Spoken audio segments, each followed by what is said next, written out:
இயேசுவே உந்தன் வார்த்தையால் வாழ்வு வளம் பெறுமே.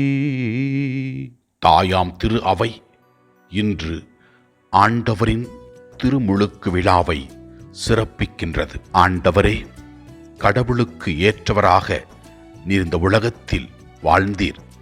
இயேசுவே, இதோ உம் வாழ்க்கை மூலமாக எங்களுக்கு பல ஆசீர்வாதங்களை நீர் கொடுத்து கொண்டிருக்கிறீர். உமது உடனிருப்பிற்காக நன்றி செலுத்துகிறோம். முதல் வாசகத்திலே நாம் பார்க்கின்றோம், கடவுள் எவ்வாறு இரக்கமுள்ளவராகவும் நம்மை பராமரிக்கின்றவராகவும் இருக்கின்றார் என்று விளக்குகிறது. நாம் அவருடைய வார்த்தைகளை கேட்டு அதன்படி நடக்க வேண்டும் என்றும் விளக்குகிறது. முதல் வாசகத்திலே நாம் இவ்வாறு வாசிக்கின்றோம், என் வாயிலிருந்து புறப்பட்டு செல்லும் வாக்கும் இவ்வாறு இருக்கும்.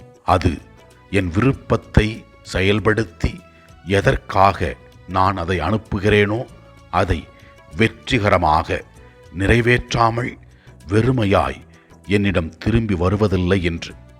கடவுளுடைய வார்த்தை வலிமையானது, வல்லமையானது. இயேசு கிறிஸ்து எவ்வாறு கடவுளின் வார்த்தைக்கு ஏற்ப தன் வாழ்க்கையை வாழ்ந்தாரோ அதே போல நாமும் வாழும் பொழுது கடவுள் நம்மை நிறைவாக ஆசீர்வதிப்பார். நற்செய்தி வாசகத்திலே நாம் இயேசுவின் திருமுழுக்கை பற்றி பார்க்கின்றோம். நீரே என் அன்பார்ந்த மகன், உம்மிடம் நான் பூரிப்படைகின்றேன் என்று ஆண்டவர் இயேசு கிறிஸ்துவை பார்த்து கூறினார்.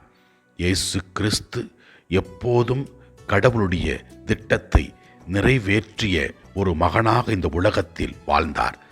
இறை வார்த்தையை கேட்கின்ற நாம் இறை வார்த்தையின் அர்த்தங்களை உணர்ந்து வார்த்தையை செயலாக்கும் பொழுது, இறைவனுடைய வார்த்தைக்கு கீழ்ப்படியும் பொழுது, நாம் பாவத்தை விட்டு நல் வாழ்க்கை வாழும் பொழுது, கடவுள் விரும்புகிற செயல்களை செய்யும் பொழுது ஆசீர்வதிக்கப்படுவோம். அன்னை மரியாளை போல ஆண்டவரின் வார்த்தையை செயல்படுத்துவோம், நல்ல வாழ்க்கை வாழ்வோம்.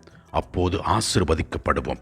ஆண்டவரை நோக்கி நம்முடைய செயல்களுக்காக நாம் ஆண்டவரிடத்திலே ஒப்புக் கொடுத்து செய்யவிருக்கின்ற எல்லா செயல்களையும் ஆசீர்வதிக்கும்படியாக ஜெபிப்போம். எல்லாம் வல்ல இறைவன், தந்தை, மகன், தூய ஆவியார் நம் ஒவ்வொருவரையும் ஆசீர்வதிப்பாராக. இயேசுவுக்கு புகழ். மரியே வாழ்க. ஆமன்.